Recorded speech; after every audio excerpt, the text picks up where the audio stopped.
Hey everyone, Sam here. Welcome back to day 2 of Strixhaven spoilers.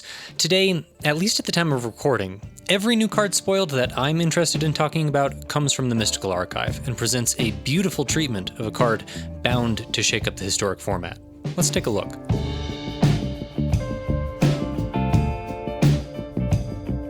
First up is Brainstorm, which wasn't actually spoiled today. I skipped over this one yesterday because I wrongly assumed that Brainstorm would most certainly be one of the 7 cards from the archive which would be banned from Historic in advance of the set's release.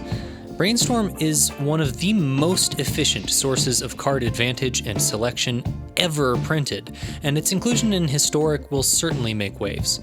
Yesterday, I said that Wizards will have to carefully consider what tools to give colors other than black to help them keep pace with the power of Inquisition of Kozilek and Thoughtseize, and this shows that they're not pulling their punches. There has to be a reason that R&D felt that Brainstorm would be safe to include, while Lightning Bolt would not, and I think that has to do with the lack of fetch lands in Historic. Much of Brainstorm's power in Legacy, a format where getting maximum value from your Brainstorm is almost an art form, comes from returning and shuffling away unwanted cards with fetch lands. A playset of Fabled Passage can't be counted on to mimic this effect. Still, there are other shuffle effects and reasons to manipulate the top of your deck in this format. What's more, Brainstorm's chief competition in Historic is Opt. Without a variety of efficient cantrips to compete with, Brainstorm will almost certainly become ubiquitous. Finally, we have to keep in mind that Brainstorm is entering a format with Dreadhorde Arcanist.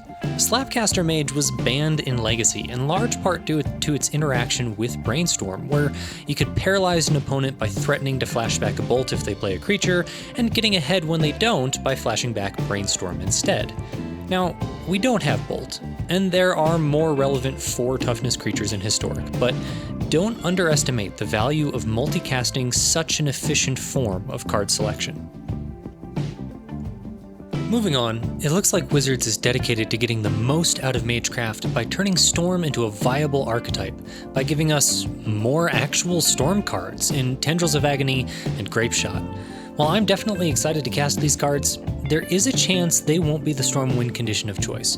It's more difficult to hit a Storm count of 10 or 20 when you don't have access to repeatedly breakable rituals and wheels, but it does remain to be seen what extra value we will get out of Magecraft cards.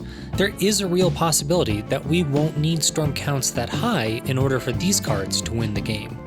Of course, you already don't need a high Storm count in order for Mind's Desire to win the game, and it fits well into the already established Ultimatum decks.